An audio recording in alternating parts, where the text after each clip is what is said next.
Have you ever stared at a ghost? I have. It was a shattered iPhone 6, tucked away in the back of a forgotten junk drawer, a relic from a life I thought was mine. My wife Chloe had supposedly smashed it to pieces years ago after a clumsy drop, replacing it without a second thought. But there it was, screen fractured like a spiderweb, but otherwise intact. And as I held it under the dim light of my desk lamp at 2 in the morning, a single nagging question burned through the fog of my exhaustion. Why would she lie about destroying it? That tiny illogical detail was the loose thread that, when pulled, would unravel the entire tapestry of our 10-year marriage.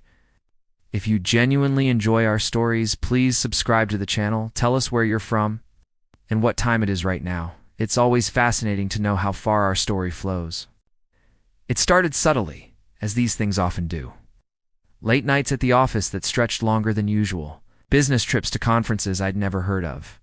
When she was home, she was a stranger in our own Chicago brownstone.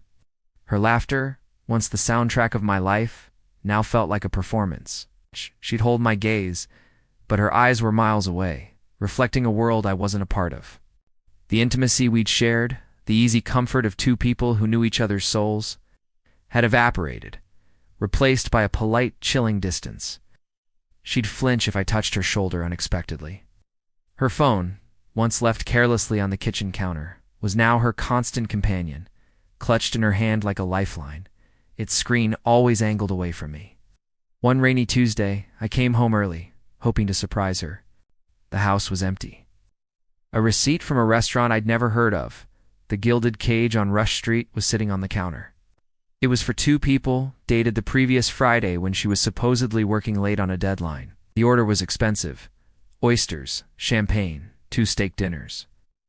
My heart hammered against my ribs. It was just a receipt, I told myself. A business dinner. But my gut, that primal, honest part of me, knew it was a lie. The name on the credit card slip wasn't hers. It was a man's name: Marcus Thorne. A quick search revealed he was a partner at the private equity firm her company had recently merged with. His profile picture showed a man with a smug, self-satisfied grin.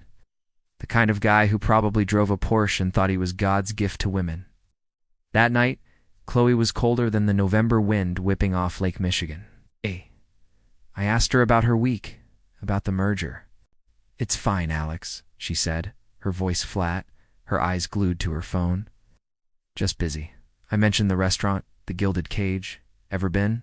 I asked, trying to keep my voice casual. For a fraction of a second I saw it, a flicker of pure panic in her eyes before the mask slammed back down. "No," she said a little too quickly. "Never heard of it." The lie was so blatant, so insulting, it stole the air from my lungs. She thought I was a fool. In that moment, sitting across from the woman I had promised my life to, I felt a profound sense of humiliation, a hot shame that crawled over my skin. She and this Marcus. They felt untouchable, laughing at me from their gilded cage. The breakdown happened a week later. I was in the garage, looking for a screwdriver, when I stumbled upon the old box of her discarded electronics. And there it was, the old iPhone.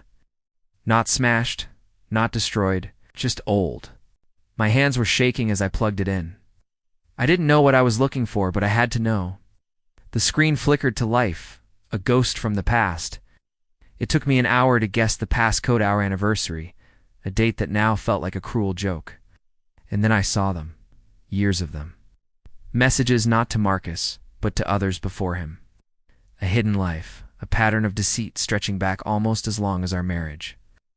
The texts were sickeningly sweet, filled with pet names and secret jokes.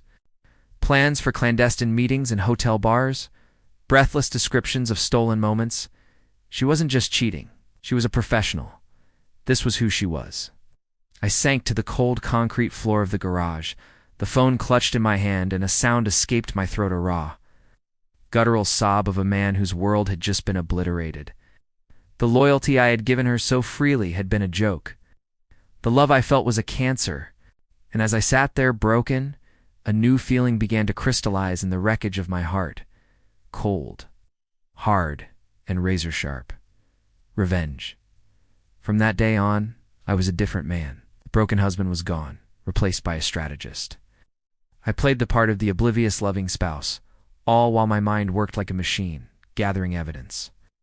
I hired a private investigator, a grizzled ex-cop who documented every lunch meeting at the Gilded Cage, every late-night entry into a boutique hotel in the Gold Coast.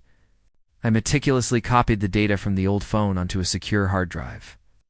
I contacted a forensic accountant who uncovered a secret bank account Chloe used, funded by a consulting fee from Marcus's firm, clear violation of her company's ethics policy.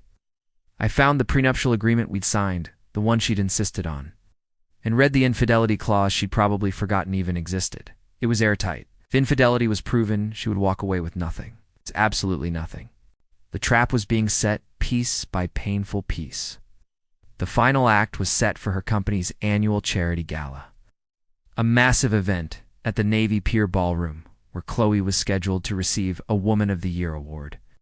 It was the pinnacle of her career, her moment of ultimate validation. 2 days before the event, I filed for divorce. Simultaneously, my lawyer sent a package to the board of directors of her company, including the CEO. It contained the PI's report, the forensic accountant's findings, and a curated selection of the most damning text messages. Everything. The night of the gala, I sat at our table, watching her on the dais, glowing under the spotlight. She had no idea the storm was about to break. Her phone buzzed. It was a text from her CEO. I saw her face pale, the confident smile faltering. Another buzz. Then another. Her colleagues at the head table were looking at their phones, then at her, their expressions shifting from admiration to shock, then to disgust.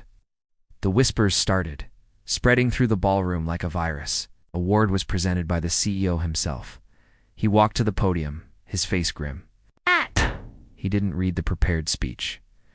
Instead, he announced an immediate internal investigation into serious ethical breaches by a senior executive. He never said her name, but he didn't have to. Every eye in the room was on Chloe.